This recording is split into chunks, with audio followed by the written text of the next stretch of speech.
Hey everyone, welcome back. I am sitting out in my garden right now with my tomato plants over my shoulders, picking ripe, ready to eat tomatoes. Yes, it is that time of year. I am going to pick some, and I have a whole collection of them already waiting for me. I'm going to roast them on my Kamado and can them. You want to see how I do it? Keep on watching.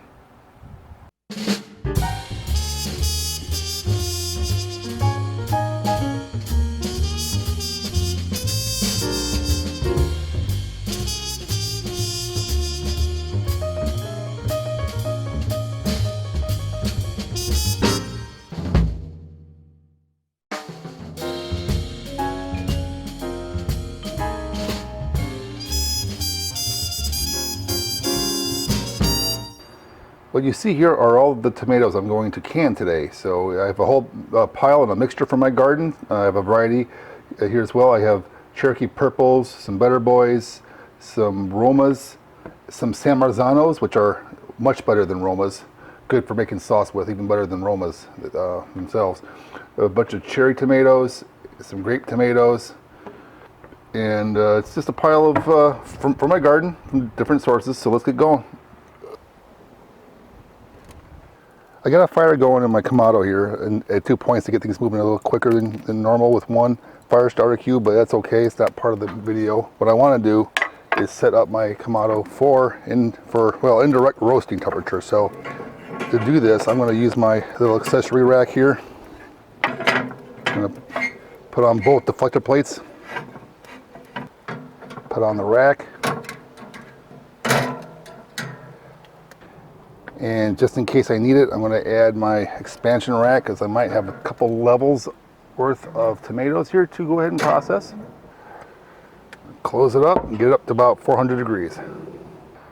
I have a few of these aluminum half trays. I'm going to go ahead and add a little bit of olive oil to the bottom to keep the tomatoes from sticking too much when they roast. I managed to get all those tomatoes into these 3 trays, so that was pretty good. Alright, so let's go ahead and get this on the Kamado.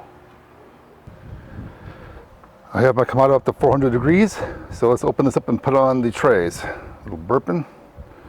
There we go. Grab one of these trays, shove it at the bottom and the back.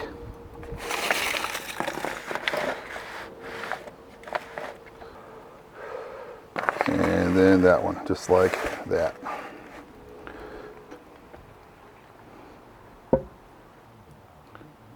Alright, it's been a bit over an hour, and take a look here.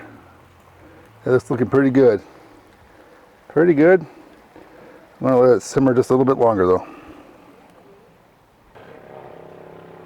Alright, it's been close to an hour and a half here, and you can see this is looking pretty good.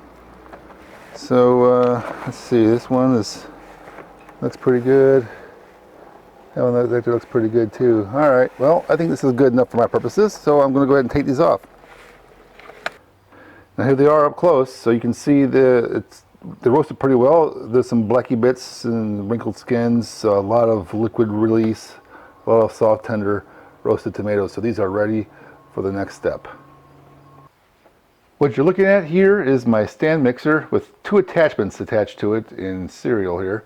I have the food grinder attachment with another fruit and vegetable strainer attachment. So if I take off this piece here, you'll see that the food goes down to the top.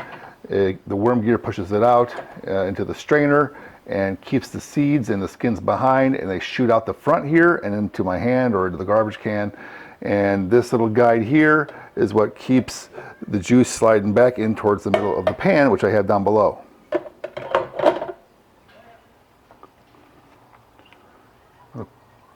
Put some in there.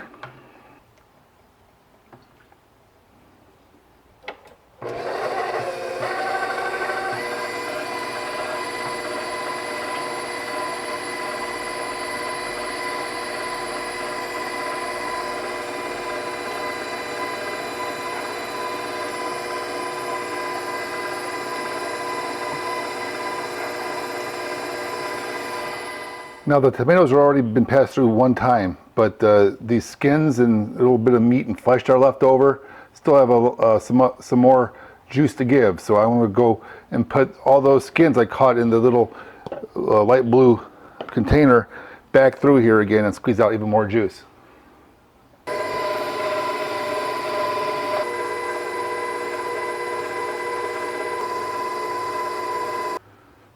All right, so here's what we have left on the strainer here. So let's go ahead and scrape all this off into the pan. There we go. All right, there we go. And here's the result. So let's go ahead and get it canned. So my canning jars are sanitizing here in this 190-degree water roughly. And I have several, I think about a half dozen quart jars, a pint jar, and a half pint jar here.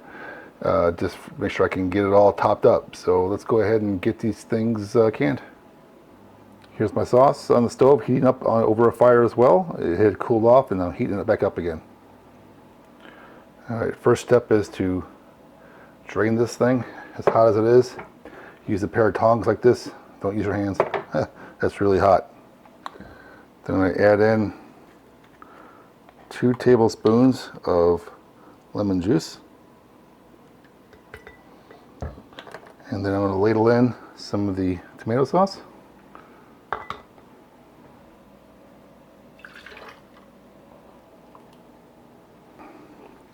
So there should be about a ½ inch left of headspace on top. That's a little bit more than a ½ inch. Close enough though. I apologize for the sidebar topic here, but I wanted to go into just a little bit more detail about lids and bands than I would have had done in that original clip there. And I wanted to go into a little bit of detail on this, more than just a 3-second bite that you would have seen of me screwing these things on, to talk about how to properly use these and some of the misconceptions that even I had early on when I first started to learn about canning. So for starters, these lids, they have like a little red wax seal underneath them, and these have to be sanitized and also heated in about 180-degree Fahrenheit water or so for at least 10 minutes, not only to sanitize them, to kill the germs and bugs on them, but also to soften up this red wax on here. And so that's important to do in order to seal on the top of the jars. Now these bands are not as critical. I still wash and clean and sanitize these, but these are really not necessary to be sanitized, because what happens is that when you put these lids on the top of the jar and screw on these bands fingertip tight, not over tighten them either. You have to just sort of finger tighten them. If you over tighten them, they'll buckle in the canner and will just cause a bad seal or just fail in general. So you just want to put these on sort of fingertip tight. But once the jars are processed completely through in the canner and cooled down, these bands can be taken off of the jars. You do not leave the bands on the jars. And I've seen many videos and people and friends, family, and so on and so forth, including myself, again, once upon a time, that would leave the bands on the lids. And it doesn't do anything for you. Once the jars are processed and the suction and the cooling effect sucks these lids down on top of the jar, you can take these bands off and throw them away. Well, I wouldn't throw them away, I would just reuse them. But you would take these bands and just take them off and put your jars with just the lid on them in your pantry or your basement or wherever you store these things for the long term. If you don't remove the bands, they can corrode, rust, and cause other bacterial problems, stuff growing between the bands and the lid and things like that, from being stored in your basement or your pantry, right? So take off the bands, leave the lids on. They're good just the way they are. And if you think that you need a band to keep the lid on the jar, you didn't process the cans right. And then into the hot water it goes, just like that. Grab another one, empty it out, and repeat. And the last jar is this little ½ pint. So I got 5 quarts and 1 pint jar in here. So I took the other jar out, or the other 2 jars out actually. I'm going to go ahead and put the lid on this and turn this all the way up to a boil, and we'll be back. Take a look here.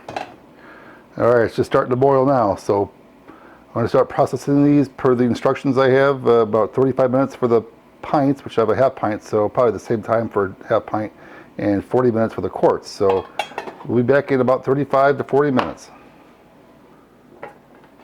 Okay, it's been 35 minutes.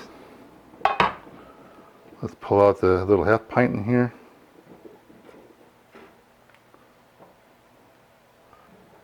All right, let's wait another 5 more minutes. All right, it's been 40 minutes. I'm going to take off the lid and turn off the heat. I'm going to let this sit for a few minutes to cool off for a bit. All right, 5 minutes have passed, so let's go ahead and get these cans out of here.